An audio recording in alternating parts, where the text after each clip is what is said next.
I'm going to describe something you do, and you are going to be a little annoyed that it is true. It happens at night, right after you turn off the light. For about half a second, the room goes black, and in that half second, you feel watched. Not by a person, by nothing, by the room itself, and your eyes flick just once to the darkest corner. You are a grown adult. There is nothing there, there has never been anything there. So why does every single human on Earth do the exact same thing? Here is the uncomfortable answer. You are a prey animal. You do not feel like one. You have a phone, a door that locks, and nothing in your house that wants to eat you. But tonight, when you head for bed in the dark, you are going to walk just a little faster. You do not run. But you do not dawdle either. That little speed up's not a quirk. And it is not just you. It is a survival program, tens of thousands of years old, and it is still running on a threat that, for almost all of your life, has not existed. You are not afraid of the dark. You never were. You are afraid of what your brain is convinced is waiting in it. And for almost all of human history, your brain was right. So let us talk about the thing in the dark, and why a piece of it still lives inside your head. So let me actually explain why. And fair warning, it starts with something a little embarrassing about your own eyes. Start with the obvious problem. When the sun goes down, you basically stop working. Your eyes are spectacular machines. In daylight, you can see millions of colours. Fine detail. A friend's face clear across a street. Turn off the lights, and all of that just collapses. Here is the part that feels unfair. A lot of animals do not have this problem. A cat walks through your pitch-black living room like the lights are on. The trick is a mirror. Many animals have a reflective layer behind the eye. Light goes in, bounces off the mirror, and gets a second chance to be seen. It is why a cat's eyes flash back at you in the dark. That flash is the mirror. You do not have that mirror. At all, humans are daytime animals. We made a trade, deep in our evolution. We gave up seeing in the dark to get razor-sharp colour vision in the day. For a creature that hunts and gathers by day, that is a brilliant deal. Right up until the sun goes down. Then the brilliant deal becomes a death sentence. Because the world did not actually get darker. You went blind in it.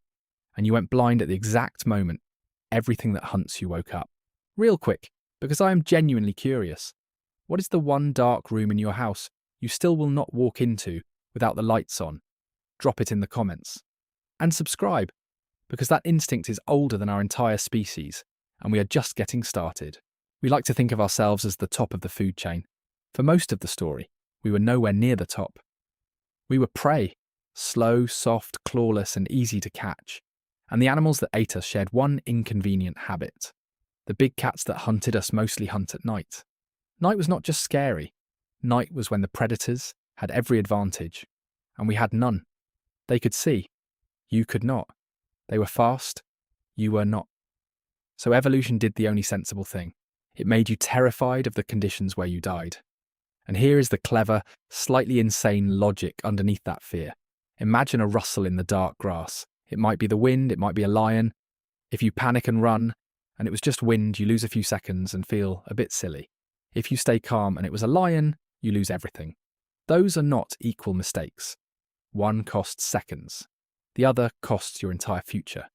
So your brain learned to round up. Always assume it is the lion. Better to flinch at 100 sticks than to ignore the one snake. Every ancestor who flinched too much lived. Everyone who flinched too little did not. You are the descendant of the nervous ones. The chill ones got eaten.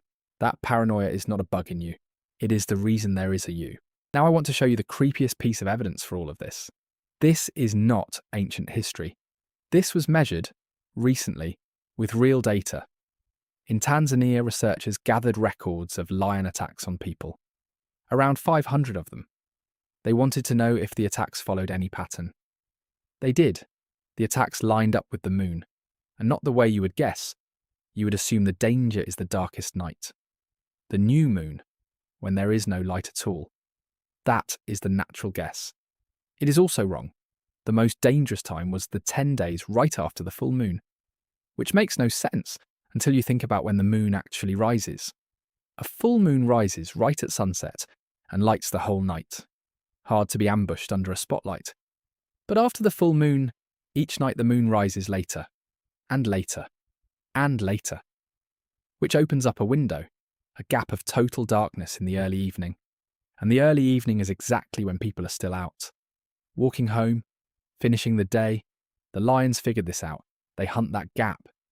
So the moon became something genuinely eerie, a schedule, a calendar of danger. Watch the moon, and you could predict the nights you were most likely to be killed.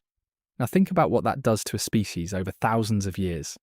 Every culture on Earth ended up treating the moon as powerful, ominous, worth watching. We built myths around it. Madness, monsters, things that come out when the moon is wrong.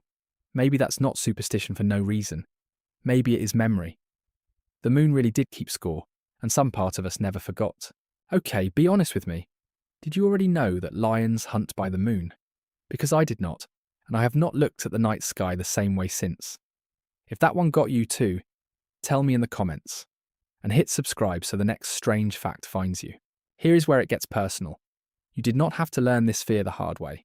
Most fears, you pick up from experience. You touch a hot stove, you learn to fear hot stoves.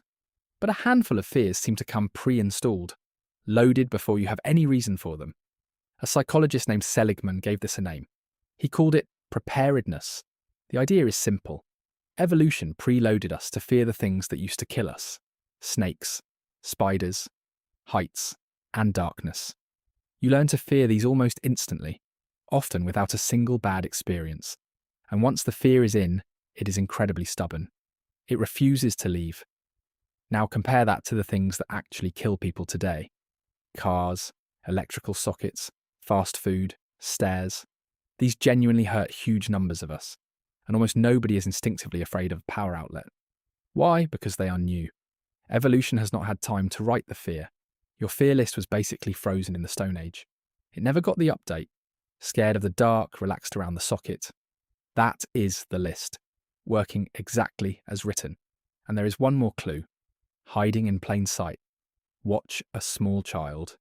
Fear of the dark shows up around age 3 or 4. Almost on schedule. That is exactly when imagination switches on. And the rational part of the brain is nowhere near finished. So the child can vividly picture a monster, but cannot yet talk itself out of one. They are not being silly. Their brain is running ancient software on a system that cannot override it yet. And honestly, you never fully grew out of it. You just got a louder override. Now let us talk about the most reckless thing you do every night. You voluntarily go unconscious. For hours, in the dark. Think about that as a prey animal. You shut down your senses, freeze your body, and just hope. A third of your life, spent completely defenseless. At the most dangerous time of day. For an animal that things like to eat, that should be suicide. So how did we survive it? Trick 1. We almost never slept alone. We slept in groups, piled together.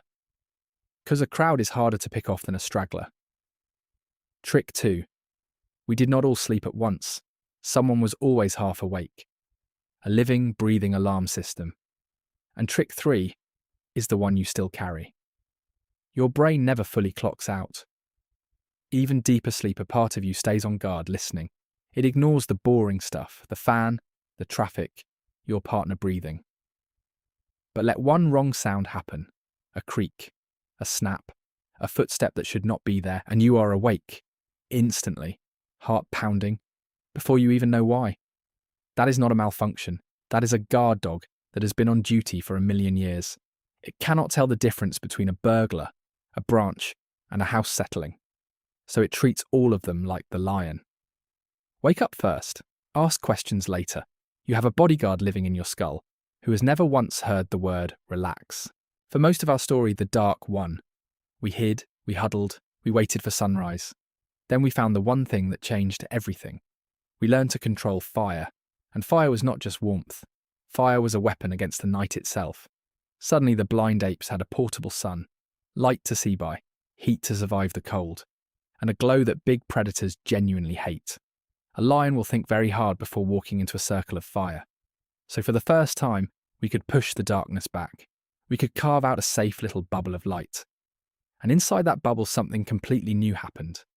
We relaxed. After dark.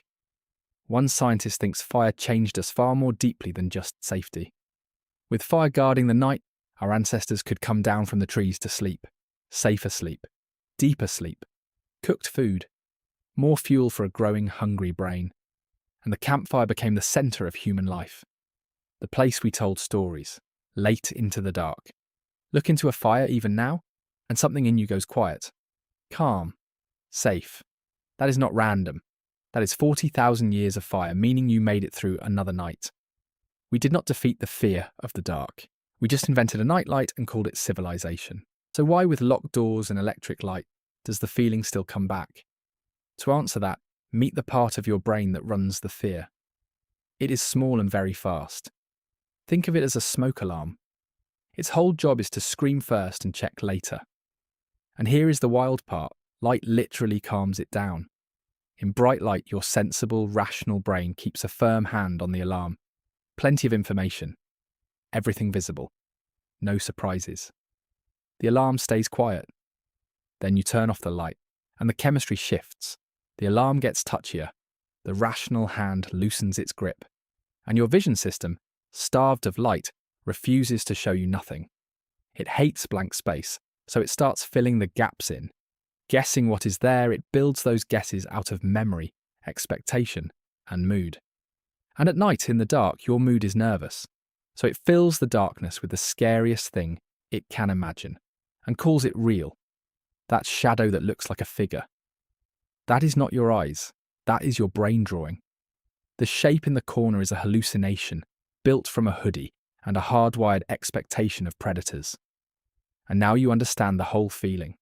Touchier alarm, weaker brakes, a brain inventing monsters. It is not that you are imagining danger. Your brain is built to, the second the lights go out. A fear laughable at noon feels overwhelming at midnight. Same brain, different settings. You are never weak for feeling it. You are just running the nighttime settings. Before we finish, here is what I actually want to know. The coat that turned into a figure. The shadow you swore moved. Have you seen yours? Tell me what your brain invented in the dark. I will be reading them. And if watching your own mind betray you is somehow your idea of fun, you know what the subscribe button is for. So here is where we have landed. The dark is empty. There is nothing in the hallway. Same with the corner. There never is. But the program runs anyway. And now you know exactly why. Every ancestor who felt that flinch in the dark survived to pass it down.